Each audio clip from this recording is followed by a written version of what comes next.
Sarah Backhouse for Hub Culture. I'm joined by Denise Sheehan from the Climate Registry.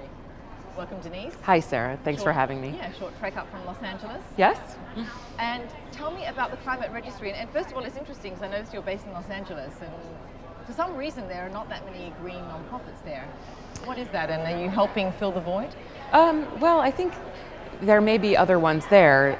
There are actually, we work with a number of other not-for-profits across North America, and we were based in LA because we were built on the model that was created by the California Registry originally.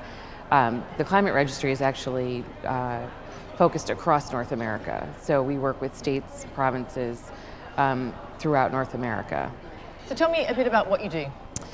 Well, as I mentioned, we're a not-for-profit. We're governed by states and provinces throughout North America. We work directly with organizations, businesses, institutions to help them quantify, calculate, measure their greenhouse gas emissions using consistent methodologies and then report them so that they can create a baseline and then measure and track their performance over time.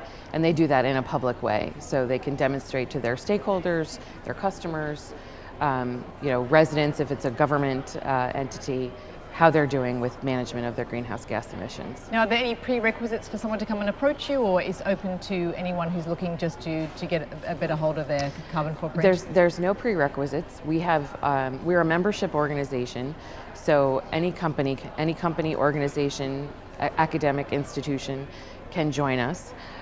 We have membership dues, annual dues, and once you join the registry, you have access to all of our training tools, technical assistance, and we have a software tool that allows you to calculate your emissions.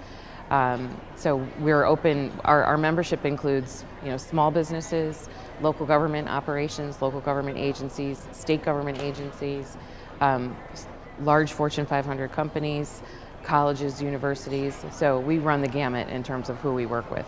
Now, is demand for these services increasing? Are more people interested in tracking their carbon footprint? Yes.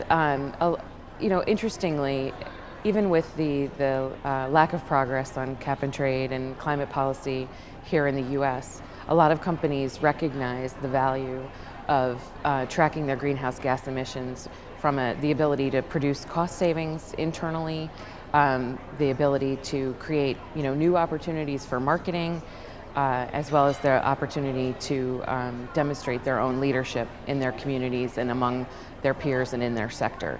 So as the public becomes more interested in understanding carbon, companies understand that there's an opportunity there as well. So there is a growing demand.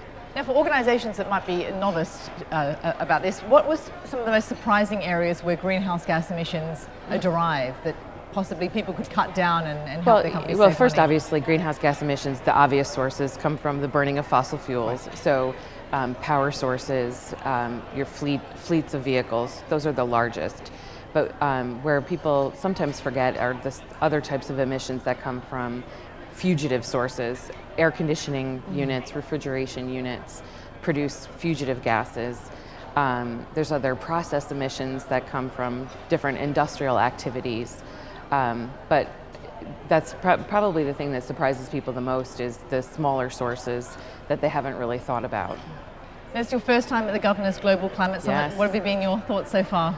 Well, as an organization that was created by subnationals, by states and provinces, it's really exciting to see the level of interest across the globe at a subnational level. I mean, I think there's a lot of realization that climate policy and action on climate is really going to happen from the ground up.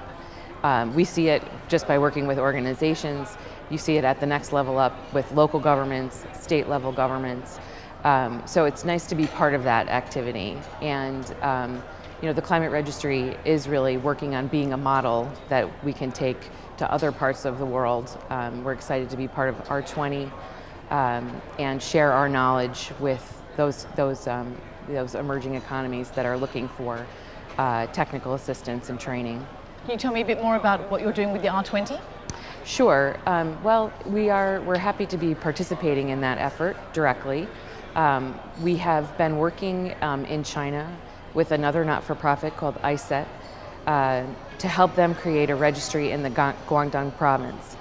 So we believe that that's a nice model for the future, for other future work we can do in the other regions. And those regions that are interested in creating a registry, working with organizations within their boundaries to help them, report their emissions and track them over time. We have a terrific model to help them do that. We have our software partner, MISIS, is offering its software, is making it available to the R20 countries, and as part of our offering in terms of assisting the R20 regions. Denise Sheehan, thank you very much. Thank you, Sarah.